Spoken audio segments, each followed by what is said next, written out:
ये कहानी है एक छोटे से कस्बे की, जहाँ रहती थी गुड़िया, नटखट, शरारती और हर वक्त कुछ न कुछ बखेड़ा करने वाली लड़की। ए गुड़िया, तूने आज फिर से मेरे बगीचे से आम चुराए, मैं तुझे छोड़ूंगा नहीं। अरे जाने दो ना काका, मेरे भाइयों से पैसे ले लेना, मैं जाती हूँ, मुझे भाइयों के लिए आम की चटनी बनानी है। गुड़िया के माँ बाप तो 5 साल पहले ही इस दुनिया से चल बसे थे, लेकिन फिर भी उसके चेहरे पर हमेशा खुशी झलकती रहती थी। और उसकी वजह थी उसके 7 भाई, जो उसे बहन नहीं अपनी जिंदगी मानते थे। भाई, मैं आ गई। कहाँ चले गई थी सुबह सुबह? हाँ, कहाँ गई थी? पता है कितने परेशान हो रहे थे हम सब। बोल भी, अब चुप क्यों खड़ी है? बोलने दोगे तब ना बोलूंगी। तू बोलना, कब से तो पूछ रहे हैं, कहाँ गई थी? अरे एक तो मेरे 7 भाई हैं और सबके सब एक ही सवाल 7 बार पूछते हैं, तो मुझे बोलने का वक्त कब मिलता है जो मैं बोलूंगी? हाँ तो रानी साहिबा, अब बता भी दो, कहाँ गई थी इतनी सुबह सुबह? अरे मेरे प्यारे भाइयों, मैं तो रामू काका के आम के बगीचे से आम तोड़ने गई थी, ताकि आप सबके लिए आम की चटपटी चटनी बना सकूं। ओह, तो बताकर जाना चाहिए था ना। जानती हो ना, तुम्हें देखे बिना हमें कितनी चिंता हो जाती है।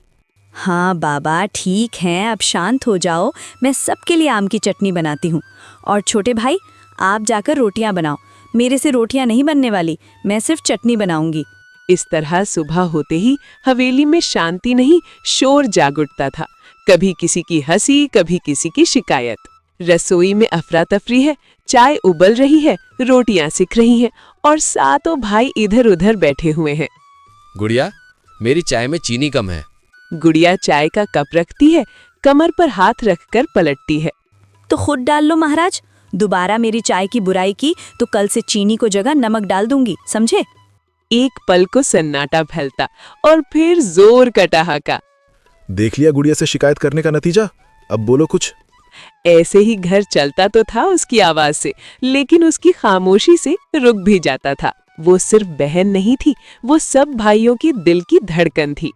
कॉलेज जाने से पहले गुड़िया दुपट्टा ठीक करती है। गुड़िया, आज कॉलेज से सीधा घर आना। हे भगवान, हर दिन वही सेम डायलॉग, कभी तो कुछ नया बोल दिया करो। हम डरते हैं, इसलिए कहते हैं दुनिया बहुत खराब है।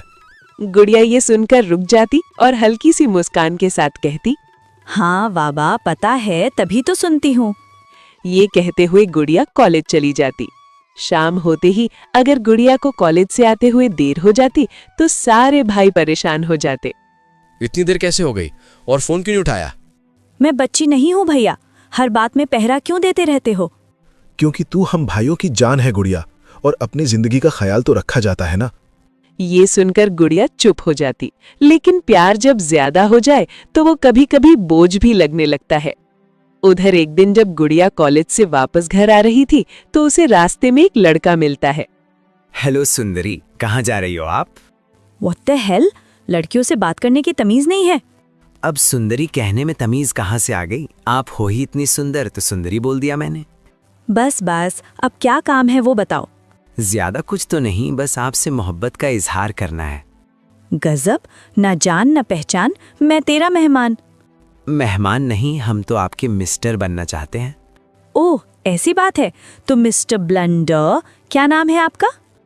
आर्यन, आर्यन नाम है मेरा। आर्यन की बातों से गुड़िया बहक गई, और शायद ये उम्र ही ऐसी होती है कि इश्क का भूत चढ़ते टाइम नहीं लगता। खैर, ऐसे ही दिन गुजरते गए। गुड़िया आर्यन से प्यार करने लगी और एक दिन, गुड़िया, क्या तुम मुझसे शादी करोगी? क्या सच में? तुम मुझसे सच में शादी करना चाहते हो? हाँ गुड़िया, अब तुमसे दूर नहीं रहा चाहता, मुझसे अब अपने मिलन का और इंतजार नहीं होगा। अच्छा ठीक है, तो फिर आ जाओ अपने माता पिता के साथ मेरे घर और मांग लो मेरे भाइयों से मेरा हाथ। इस तरह आर्यन तैयार हो गया और अगले ही दिन अपने माँ बाप के साथ गुड़िया के घर रिश्ता लेकर आ गया। नमस्ते जी, नमस्ते। नमस्ते। लेकिन आप लोग कौन हैं? हम आपकी बहन गुड़िया के लिए अपने बेटे आर्यन का रिश्ता लेकर आए हैं। क्या? गुड़िया का रिश्ता? लेकिन हमने तो किसी से नहीं कहा था, और हमारी गुड़िया की अभी उम्र ही क्या है? हाँ हाँ, सही कहा। हमें अभी गुड़िया की शादी नहीं करनी है, आप वापस चले जाइए। गुड़िया के भाइयों ने जैसे ही रिश्ते से इनकार किया, गुड़िया भी वहां आ गई। रुकिए भैया, आर्यन को मैंने कहा था रिश्ता लाने के लिए, मैं आर्यन से प्यार करती हूँ। क्या गुड़िया तूने हमें बताया भी नहीं। एक पल में हम सबको पराया कर दिया तूने। मुझे माफ कीजिएगा भैया, लेकिन मैं शादी करूंगी तो आर्यन से ही, वरना मैं मर जाऊंगी। अब आप सोच लो, आपको मेरी खुशी चाहिए या मेरी मौत? गुड़िया की बात सुनकर सातों भाइयों का दिल टूट गया। वो गुड़िया की आंखों में आंसू नहीं देख सकते थे, इसलिए उन्होंने शादी के लिए हामी भर दी। भैया, वो लड़का मुझे बिल्कुल भी ठीक नहीं लग रहा था। हाँ भैया, मुझे तो उसकी आंखों में लोमड़ी जैसी चालाकी दिखाई थी। हाँ, मुझे पता है तुम सब क्या सोच रहे हो, लेकिन गुड़िया की मर्जी के आगे हम कुछ नहीं कर सकते। उसकी आंखों में हम आंसू नहीं देख सकते। लेकिन फिर भी हमें लड़के के बारे में पता करना होगा। क्या पता कैसा होगा। गुड़िया की तरह हम तो नादानी में फैसला नहीं ले सकते ना। सब लोग बात कर ही रहे थे कि तभी मझला भाई घबराता हुआ अंदर आया। भाई वो अरे क्या हुआ, तू इतना घबराया हुआ क्यों है? भैया, वो गुड़िया ने हार्पिक पी लिया है। ये सुनते ही सभी भाइयों के पैरों तले से जमीन खिसक गई। वो भागते हुए गुड़िया के कमरे में आए। गुड़िया बेसुध हालत में फर्श पर गिरी हुई थी।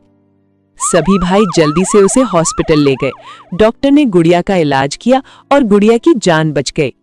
तूने ऐसा क्यों किया? तुझे अपने भाइयों की जरा सी भी फिक्र नहीं है? इसे कुछ मत कहो भाई। कल के आए प्यार के लिए ये हम सबको भूल गई है। अभी हमारी गुड़िया नहीं रही, ये बदल चुकी है। तो चुप कर, इस वक्त भी ऐसी बातें करनी जरूरी है। इस तरह सब चुप हो गए और बड़े भाई ने धीमी आवाज में कहा, गुड़िया, अगर तू सच में उस लड़के से शादी करना चाहती है तो हम बीच में नहीं आएंगे। हम सिर्फ तेरे लिए अच्छा चाहते थे, लेकिन तुझे उससे शादी करनी ही है तो ऐसा ही होगा। थैंक यू सो मच भैया, आप सब बहुत अच्छे हो। इस तरह गुड़िया के ठीक होने के बाद आर्यन के साथ उसका रिश्ता पक्का कर दिया गया और कुछ ही दिन बाद उसकी आर्यन से शादी भी हो गई। सुन लो आर्यन, अगर हमारी बहन की आंख से एक आंसू भी गिरा ना तो हम तुझे जिंदा नहीं छोड़ेंगे। उन्हें डराओ मत भैया, मैं आर्यन के साथ बहुत खुश रहूंगी। बिल्कुल भैया, मैं गुड़िया का इतना ध्यान रखूंगा जितना किसी ने नहीं रखा होगा। इस तरह गुड़िया अपने भाइयों से विदा लेकर आर्यन के साथ उसके घर आ गई। जब गुड़िया अपने ससुराल पहुंची तो ना तो किसी ने आरती उतारी और ना ही किसी ने गृह प्रवेश करवाया। जैसे ही गुड़िया घर के अंदर गई, बरामदे में बैठी सास ने बेरुखी अंदाज में कहा, अरे ओ रानी साहिबा, खड़ी खड़ी क्या देख रही है? अब क्या तेरी आरती उतारूं? जाकर बर्तन साफ कर, झाड़ू पोछा कर दे और जल्दी से खाना बना दे। आज से सब काम तू करेगी, समझी? गुड़िया थकी हुई थी और अपनी सास की बात सुनकर उसे धक्का लगा। आखिर नई नवेली दुल्हन से ऐसे काम कौन करवाता है? खैर, गुड़िया ने कुछ नहीं कहा। वो चुपचाप रसोई घर में गई, झाड़ू पोछा किया, बर्तन साफ किए और खाना बनाया। सारा काम करने के बाद वो आर्यन के पास गई और उससे कहा, ये सब क्या हो रहा है आर्यन? जब नई दुल्हन शादी करके ससुराल आती है तो उसका गृह प्रवेश करवाते हैं, और इधर तो सब उल्टा ही हो रहा है। आते ही माँ जी ने मुझे काम पर लगा दिया। चुप कर, ज्यादा सवाल जवाब मत किया कर।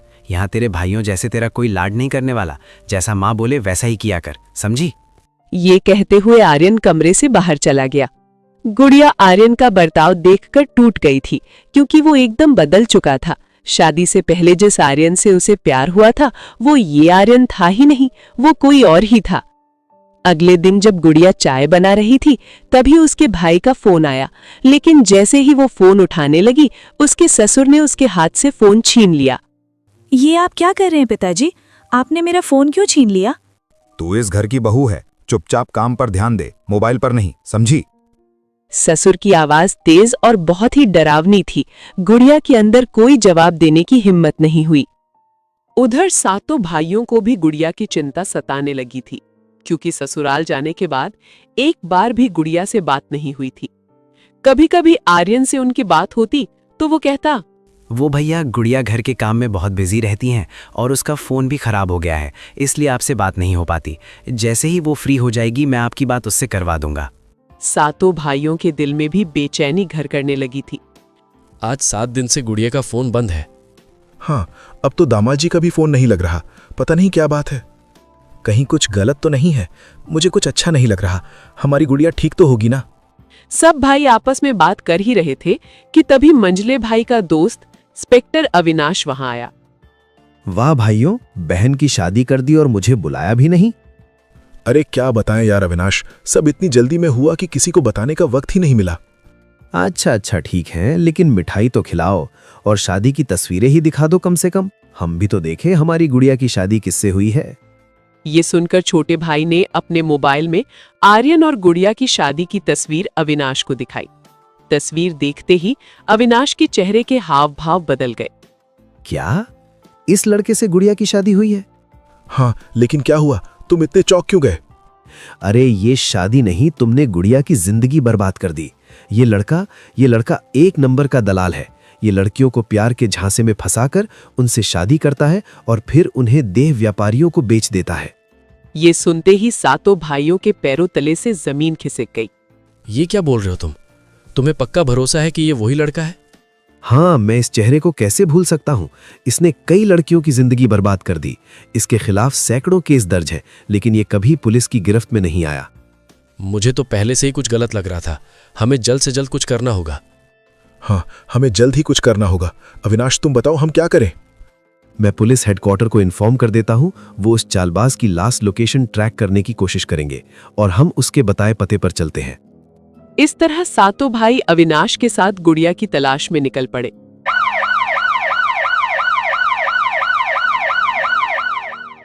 चप्पे चप्पे पर पुलिस तैनात हो गई। उधर जब गुड़िया पानी लेने कमरे से बाहर आई तो उसने बाहर बरामदे से आती हुई आवाजें सुनी। मुझे खबर मिली है कि शहर के चप्पे चप्पे पर पुलिस तैनात है। अचानक से इतनी सिक्योरिटी का होना हमारे लिए खतरा हो सकता है। हमें आज रात ही प्लान को अंजाम देना होगा। हाँ ठीक है, आज रात 12 बजे तक दलाल लड़की को लेने आएगा, इसलिए उसे थोड़ा चमका देना ताकि उसकी अच्छी कीमत मिले। हाँ, आज ही उसे विदेश भेज देंगे। अच्छा पैसा मिलेगा और फिर हम नए शिकार की तलाश में निकल जाएंगे। ये बातें सुनकर गुड़िया के हाथ पांव फूल गए। उसके हाथ से पानी का मग नीचे गिर गया। आर्यन और उसकी माँ ने गुड़िया को देख लिया। दोनों गुस्से से उसकी तरफ बढ़े। अरे कमीनी, छुप छुप कर हमारी बातें सुनती है।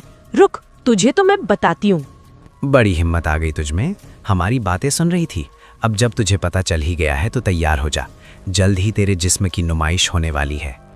नहीं, मुझे छोड़ दो, मुझे जाने दो। तुझे जाने दूं? अरे तू तो हमारे लिए सोने की मुर्गी है। तुझे हलाल किए बिना कैसे छोड़ दें? मारो इसे तो और मारो, ज्यादा चालाक बनती है। तभी गुड़िया का ससुर भी वहां आ गया। अरे बेवकूफो, क्या कर रहे हो तुम सब? सोने का अंडा देने वाली मुर्गी को मार डालोगे क्या? अगर इसके शरीर पर निशान पड़ गए तो इसका दाम कम हो जाएगा। हाँ जी, आप सही बोल रहे हो। कभी कभी अक्लमंदी वाली बातें कर लेते हो। अब बातें बनाना बंद करो और इसे कमरे में ले जाकर बंद कर दो। बस रात के 12 बजे तक की बात है। उसके बाद तो अपनी चांदी ही चांदी होगी। इस तरह आर्यन ने बेरहमी से गुड़िया को कई थप्पड़ और लात घूसों से मारा पीटा और उसे घसीटकर कमरे में बंद कर दिया।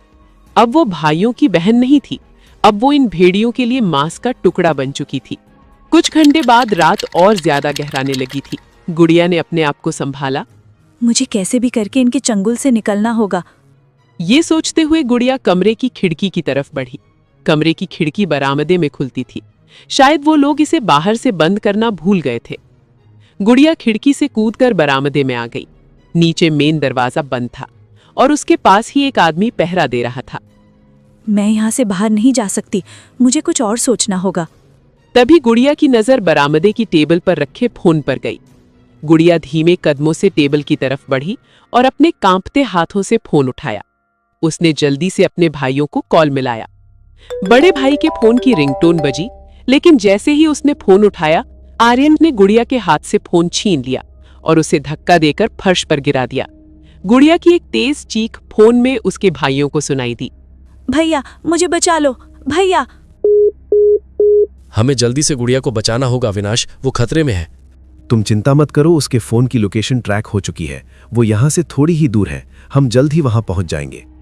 उधर आर्यन ने फिर से गुड़िया को कमरे में बंद कर दिया। भैया, मुझे बचा लो यहाँ से, मैं फिर कभी ऐसी गलती नहीं करूंगी। हेलो सर, अपराधी की एग्जैक्ट लोकेशन ट्रैक हो चुकी है। वो आपके पास ही के बंद पड़े फार्म हाउस की लोकेशन पर है। ठीक है, हम वहां जा रहे हैं। तुम भी फोर्सेस के साथ जल्दी वहां पहुंचो। क्या हुआ अविनाश? अगर देर हुई तो मेरी बहन नहीं बचेगी। मुझे बहुत डर लग रहा है, जल्दी कीजिए। डरो मत, हमारी गुड़िया को कुछ नहीं होगा। इसी तरह वो सब उसकी लोकेशन पर पहुंच जाते हैं। आज मैं उस कमीने को जिंदा नहीं छोड़ूंगा, उसकी हड्डी पसली एक कर दूंगा। अरे हड्डी पसली, मैं तो उस हरामजादे की बोटी बोटी करके कुत्ते को खिला दूंगा। अब बस करो, हमें पता नहीं अंदर कितने लोग होंगे, हमें समझदारी से काम लेना होगा, वरना गुड़िया के लिए खतरा हो सकता है।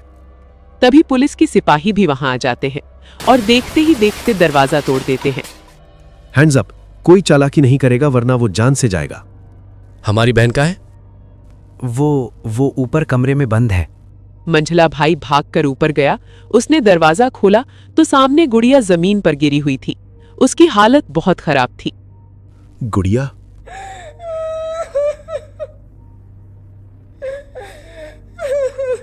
भैया मुझे माफ कर दो, मुझसे बहुत बड़ी गलती हो गई, मुझे माफ कर दो। बस बस, अब हम सब आ गए हैं ना, तू रो मत, चल मेरे साथ। इस तरह मंझला भाई गुड़िया को नीचे लेकर आ जाता है।